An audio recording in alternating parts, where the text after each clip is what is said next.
So, can you speak about the liaison between dyadic therapy and the insightfulness concept in autism? So actually we start a lot before. We start because we believe that the parent's mind is like something that holds the child within it. And it is as if, you can imagine it as if it is the willingness of the parent to receive, to make what Bion calls the alpha function, to perceive the child and to digest it somehow, like a bird is doing with her chicks. She takes the food, she digests it for them, and then she gives it back.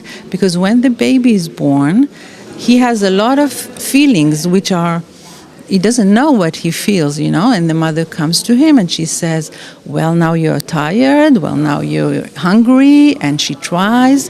And so gradually the child, through that process, this alpha function, through this process, the child begins to be more coherent, more starting to develop his self, and starting to be in a way minded. He can think about his own feelings. So in this way, this resembles very much the process that we do in therapy, because what happens is sometimes this process can collapse either from the child's point of view or from the parent's point of view. So if a child is born with a neuroemotional problem, or if the parent has other issues, not specific to autism, like what Freiberg called the ghost in the nursery, okay, like narcissistic problem. Espaza talked about it in his book. So if from one side or another this process collapses, then the ability of the child to develop normally needs help. And this help, we believe that the dyadic therapy, when the therapist holds the parent in his mind, so it's like a babushka, yeah? So here's the child, then the parent, then the therapist, and all are doing this process for the end, for the benefit of the child, to be able to widen his abilities, to be in a way more capable of being an intersubjective within an intersubjective relation with his parents. So in general, you can say that this is an intersubjective psychodynamic intervention that is based on developmental processes which are very natural and are intrinsic to the relationship of a parent and child.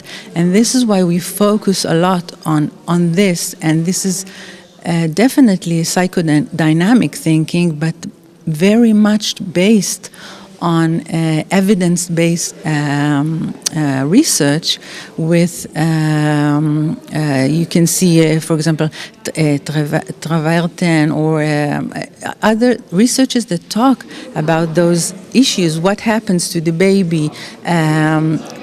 Still face paradigm. What happens to the baby when the mother, for example, is flat, is not reacting to him? What happens to the connection between them? And of course, in very extreme parts, you can see what, for example, like what Spitz talked about, the kids in orphanage that start to develop autistic-like features. Okay, so you can see even on YouTube today, the babies sitting there with no. Without someone to recognize their mental state, they develop an autistic-like features. Okay, so in this term, what we are trying to do is not to say that it's because of a parent or because it's not the Bettelheim point of view, not at all. It's to take the child's situation, which was developed through many things, but widen his possibilities to engage, to be recognized through this mutual recognition of parent and child. Okay, this is the... Thank you very much.